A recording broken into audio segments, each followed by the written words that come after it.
भक्तों, जय श्री कृष्ण। आज की जो वीडियो का विषय है वह बहुत ही सुंदर है।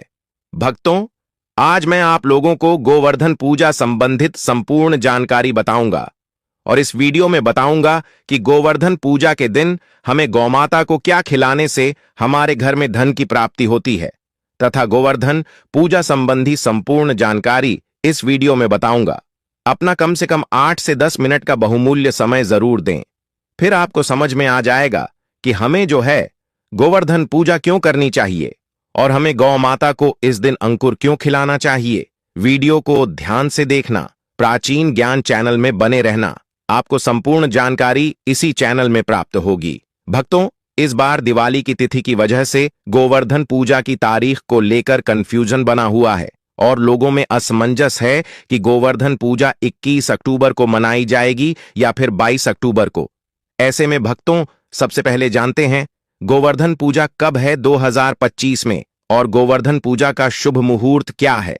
हर साल कार्तिक माह के शुक्ल पक्ष की प्रतिपदा तिथि के दिन गोवर्धन पूजा होती है और इस दिन घरों में गोबर से गोवर्धन पर्वत यानी गिरिराज जी महाराज बनाए जाते हैं। फिर उनका विधि विधान से पूजन होता है। यह पर्व दिवाली के अगले दिन अमावस्या तिथि समाप्त होने के बाद प्रतिपदा तिथि में मनाया जाता है।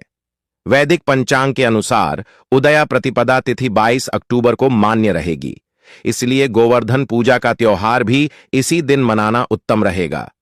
हिंदू पंचांग के अनुसार कार्तिक शुक्ल पक्ष प्रतिपदा तिथि 21 अक्टूबर को शाम 5:54 से प्रारंभ होगी और 22 अक्टूबर को रात 8:16 पर समाप्त होगी। गोवर्धन पूजा बुधवार 22 अक्टूबर 2025 को मनाई जाएगी। 22 अक्टूबर को सुबह 6:25 से शुरू होकर सुबह 8:40 तक आप पूजा कर सकती हैं। वहीं शाम को 3:22 से शुरू होकर 5:45 तक इस पूजा को करने का शुभ मुहूर्त रहेगा। देखो भक्तों, गोवर्धन पूजा के दिन भगवान श्री कृष्ण और गोवर्धन पर्वत और गायों की पूजा की जाती है। गोवर्धन पूजा में अन्नकूट का भी बहुत ही महत्व है। जी हां, गोवर्धन पूजा में अन्नकूट का बहुत बड़ा महत्व है। अन्नकूट का भोग भी सामर्थ्य अनुसार जरूर लगाना चाहिए।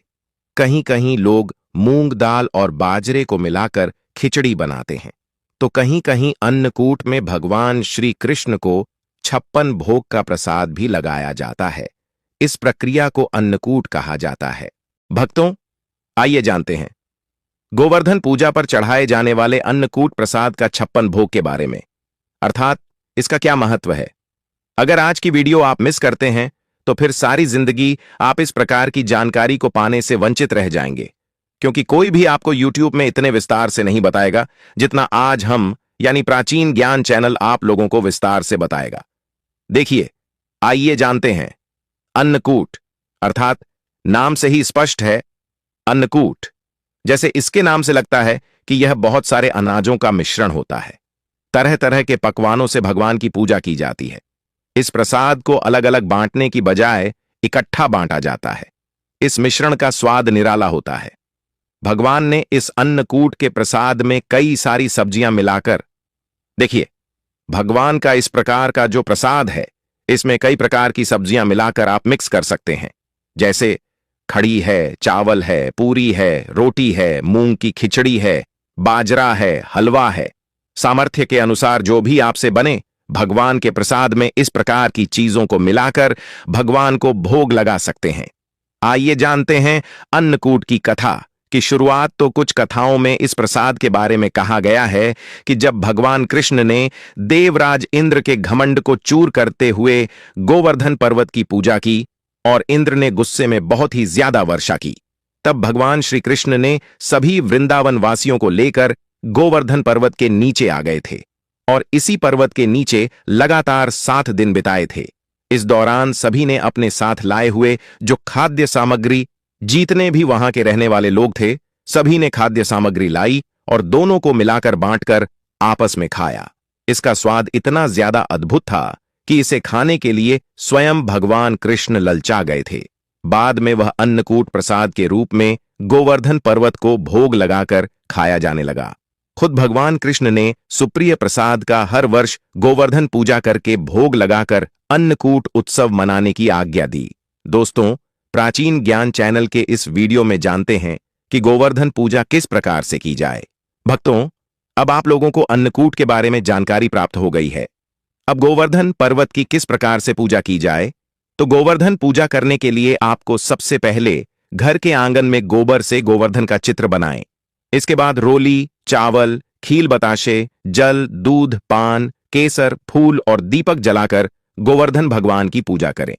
कहा जाता है कि इस दिन विधि विधान से सच्चे दिल से गोवर्धन भगवान की पूजा करने से साल भर भगवान श्री कृष्ण की कृपा बनी रहती है। चलिए, इस वीडियो में आप लोगों को गोवर्धन पर्वत से जुड़ी हुई संपूर्ण जानकारी बताऊंगा।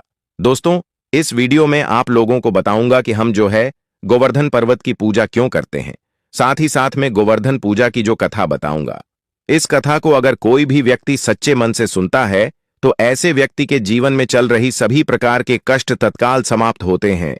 ऐसे व्यक्ति की सभी प्रकार की मनोकामनाओं की पूर्ति होती है, ऐसा माना जाता है। इस कथा को अगर सच्चे मन से सुने तो कोई भी आपकी मनोकामना हो, चाहे कितनी भी बड़ी मनोकामना हो, वह मनोकामना की पूर्ति हो जाती है। आइए जानते हैं। प्राचीन ज्ञान यूट्यूब चैनल में देखिए, भगवान श्री कृष्ण स्वयं नारायण का अवतार है। लेकिन क्या आप जानते हैं कि महाभारत काल में भगवान श्री कृष्ण ने किसे पूजनीय बताया है? गोकुल वृंदावन के लोगों को किसकी पूजा करने के लिए प्रेरित किया था? देवकी नंदन भगवान श्री कृष्ण ने गोकुल और वृंदावन के लोगों को गोवर्धन पर्वत की पूजा करने के लिए प्रेरित किया था। तभी से भक्तजन इस पर्वत की पूजा करते हैं।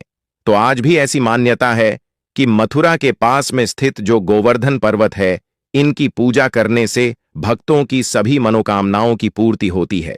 यहां से कोई भी खाली नहीं लौटता। इसी वजह से यहां हमेशा ही भक्तों का देखना, जो गोवर्धन पर्वत है वहां पर काफी भीड़ लगी रहती है। तो आइए इस वीडियो में जानते हैं, वास्तव में हम जो गोवर्धन पूजा किस प्रकार से घर में निर्मित करते हैं। सभी दर्शकों को जानकारी प्राप्त हो चुकी है। अब इनकी पूजा क्यों होती है, इनकी पूजा होने के पीछे क्या कारण है। तो गोवर्धन पर्वत की ऊंचाई आपने देखी होगी। आज से काफी पहले काफी दिखाई देते थे, लेकिन हजारों साल पहले यह बहुत ही ऊंचा था, विशाल पर्वत था। और इस पर्वत की ऊंचाई लगातार घटती जा रही है। इस संबंध में शास्त्रों में एक कथा बताई है। इस कथा के अनुसार गोवर्धन पर्वत को तिल तिल करके घटने के लिए एक रस्सी ने श्राप दिया था। श्री कृष्ण ने गोवर्धन पर्वत को भगवान का रूप बताया है और उसी की पूजा करने के लिए सभी को प्रेरित किया था। आज भी गोवर्धन पर्वत चमत्कारिक रूप से, पूर्ण रूप से चमत्कारिक रूप से भरा हुआ है। सभी प्रकार के लोगों की इच्छा को पूर्ण करता है। गोवर्धन पर्वत की परिक्रमा करने वाले हर व्यक्ति को जीवन में कभी भी पैसों की कमी नहीं होती। साथ ही साथ गोवर्धन पूजा करने वाले लोगों को भी पैसों की कमी नहीं होती, ऐसा माना जाता है। महाभारत काल में गोवर्धन पर्वत की ऊंचाई करीब 30,000 मीटर थी, जबकि वर्तमान में यह पर्वत करीब 30 मीटर ऊंचा ही रह गया है। गोवर्धन पर्वत की ऊंचाई लगातार घटती जा रही है। इस संबंध में गर्ग संहिता में एक कथा बताई है। दोस्तों, कथा के अनुसार भगवान श्री कृष्ण ने अवतार लेने के पूर्व राधा जी से भी पृथ्वी लोक में साथ चलने के लिए निवेदन किया था। इस पर राधा जी ने कहा कि मेरा मन पृथ्वी पर वृंदावन, यमुना और गोवर्धन पर्वत के बिना नहीं लगेगा। यह सुनकर श्री कृष्ण ने अपने हृदय की ओर दृष्टि डाली, जिससे तेज निकला और राजभूमि पर जाकर गिरा।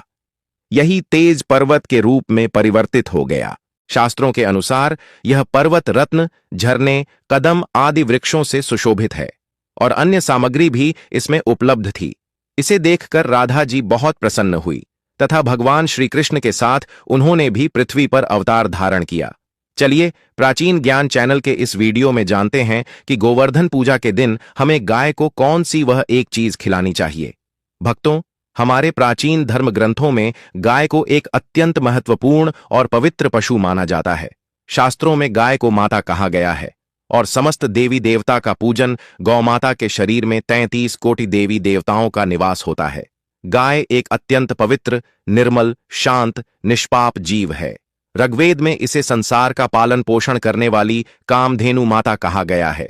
इसके दर्शन मात्र से मनुष्य के हजारों पाप नष्ट हो जाते हैं। इसीलिए कभी इस निष्पाप गौमाता पर अत्याचार नहीं करना चाहिए। गाय को कभी मारना नहीं चाहिए और कभी उन्हें कष्ट नहीं देना चाहिए। गाय को मारना शास्त्रों में सबसे बड़ा पाप माना गया है। दोस्तों, भगवान श्री कृष्ण को गायों से विशेष लगाव था। उन्हें गौमाता बहुत अधिक प्रिय थी। श्री कृष्ण के अनुसार गायों की सेवा करना ही सर्वश्रेष्ठ धर्म है। इससे बड़ा पुण्य का कार्य संसार में दूसरा कोई नहीं। कलयुग की भविष्यवाणी करते हुए भगवान श्री कृष्ण कहते हैं कि कलयुग में जब धर्म का लोप हो जाएगा, तब मनुष्य गाय की सेवा नहीं करेंगे। मनुष्य केवल दूध के लिए ही गाय को पालेगा। दूध के लिए गाय को बहुत कष्ट देगा, जिसके परिणाम स्वरूप कलयुग में पाप और धर्म उसके चरम पर होगा। कलयुग के अंत का लक्षण बताते हुए श्री कृष्ण कहते हैं, जब संसार से गायें समाप्त हो जाएंगी, तब कलयुग का अंत होगा। जो मनुष्य कलयुग में भी गाय की निस्वार्थ भाव से सेवा करेगा, वह सुख समृद्धि प्राप्त करेगा। जो स्त्री रसोई में बनी पहली रोटी गौमाता को खिलाएगी, वह सदा सुहागिन और सौभाग्यशाली रहेगी। जो लोग अपने घर में गाय से प्राप्त पंचगव्य को रखेंगे, उसके घर में कभी दुख दरिद्रता नहीं आएगी। दोस्तों, हमारे धर्म के सभी शास्त्रों में गाय की सेवा को ही सर्वश्रेष्ठ माना गया है। जो व्यक्ति प्रतिदिन किसी न किसी तरह से गौमाता की सेवा करता है, वह सबसे अधिक पुण्यवान बन जाता है। गांव में तो मनुष्य को गाय की सेवा करने का अवसर प्राप्त होता है, लेकिन शहरों में गाय के दर्शन आसानी से नहीं हो पाते हैं। इसीलिए मनुष्य को गौशाला में जाकर गाय की सेवा करनी चाहिए, अथवा गौशाला के लिए दान धर्म करने चाहिए। इसके अलावा आप अपने घर में ही गौमाता की मूर्ति रखकर उनकी पूजा जरूर करें। इससे भी माता कामधेनु का आशीर्वाद प्राप्त होता है। शास्त्रों में गौमाता को मां लक्ष्मी का रूप माना गया है, इसीलिए उनकी पूजा करने से दरिद्रता दूर होती है। प्राचीन काल से ही गौमाता की सेवा और संरक्षण करने की परंपरा चली आ रही है। कई ऋषि मुनि अपनी कुटिया में गायों का पालन करते थे तथा राजा महाराज गायों का दान करते थे। गायों के दान को सबसे बड़ा दान कहा गया है। गाय का दान करने से सभी जन्मों के पाप नष्ट हो जाते हैं और मनुष्य को मोक्ष की प्राप्ति होती है। आज हम आपको गौमाता के संबंध में बहुत ही महत्वपूर्ण बातें बताने जा रहे हैं। गाय की पूजा कैसे करनी चाहिए, गाय को कौन सी चीजें खिलाने से कौन सा फल मिलता है तथा गाय के किस अंग को स्पर्श करने से दरिद्रता दूर होती है, आदि के बारे में हमारे शास्त्रों में बहुत ही महत्वपूर्ण ज्ञान दिया गया है। हमारी अत्यंत पूजनीय गौमाता के बारे में आप सभी को यह बात अवश्य जान लेनी चाहिए। इससे आपके जीवन से सभी प्रकार के कष्ट दूर होंगे। दोस्तों, कई बार महिलाएं जाने अनजाने में गाय को कुछ चीजें खिला देती हैं, जिससे मां लक्ष्मी क्रोधित हो जाती है। शास्त्रों में कहा गया है कि ये चीजें गाय को कभी नहीं खिलानी चाहिए। इससे मनुष्य के जीवन में दुर्भाग्य आता है और उसे किसी भी कार्य में सफलता नहीं मिलती है। तो चलिए जान लेते हैं गौमाता के विषय में महत्वपूर्ण नियम। सबसे पहली बात है दोस्तों, गौमाता के दर्शन करना बहुत शुभ होता है। शास्त्र कहते हैं, रोज सुबह गाय के दर्शन होने से पुण्य की प्राप्ति होती है और सुबह गोबर के दर्शन होने से लक्ष्मी की प्राप्ति होती है। अगर किसी महत्वपूर्ण कार्य के लिए जा रहे हैं और अचानक ही गौमाता आपके रास्ते में आ जाती है, तो वह कार्य निश्चित ही सफल हो जाता है। किसी भी यात्रा पर निकलते समय अगर गौमाता के दर्शन हो जाए, तो वह यात्रा सुखपूर्वक पूर्ण हो जाती है, इसमें संशय नहीं है। ज्योतिष शास्त्र के अनुसार कुंडली में यदि पितृदोष होता है, तो अन्य उपायों के साथ साथ गौमाता को प्रतिदिन रोटी और घास खिलाने से लाभ होता है और पितृदोष से मुक्ति मिलती है। इसी तरह कुंडली में यदि शनि की 7.5 या महादशा है, तो हर शनिवार और अमावस्या को काले रंग की गाय को घास या रोटी खिलाएं और उसकी पूजा करें। इससे शनि दोष कम होता है। गौमूत्र यानी कि गाय का मूत्र बहुत ही उपयोगी, पवित्र और स्वास्थ्य की दृष्टि से अत्यंत हितकारी होता है। आध्यात्मिक दृष्टि से तो गौमूत्र का महत्व है ही, साथ ही वैज्ञानिक और स्वास्थ्य की दृष्टि से भी गौमूत्र के बहुत से लाभ बताए गए हैं। गौमूत्र में बहुत से खनिज पदार्थ और स्वास्थ्य वर्धक तत्व होते हैं, जो हमारे शरीर की शुद्धि करते हैं और बहुत से रोगों से भी बचाते हैं। साथ ही गौमूत्र छिड़कने से वातावरण में शुद्धता और पवित्रता व्याप्त हो जाती है। इसीलिए हमारे शास्त्रों में शरीर को निरोगी रखने के लिए प्रतिदिन गौमूत्र का सेवन करने तथा घर में गौमूत्र छिड़कने के लिए कहा गया है। कुंडली में शुक्र ग्रह की स्थिति को मजबूत करने के लिए ज्योतिष शास्त्र के अनुसार सुबह के भोजन में सबसे पहली रोटी निकालकर एक सफेद गाय को खिलाना शुभ माना जाता है। अगर आपकी कुंडली में बुध ग्रह कमजोर है या आपको किसी कारण इसके दुष्प्रभाव झेलने पड़ रहे हैं, तो हर बुधवार के दिन गाय को हरा चारा खिलाना शुरू कर दें। इससे बुध से जुड़े दुष्प्रभाव दूर होंगे और आपको तमाम समस्याओं का हल मिल जाएगा।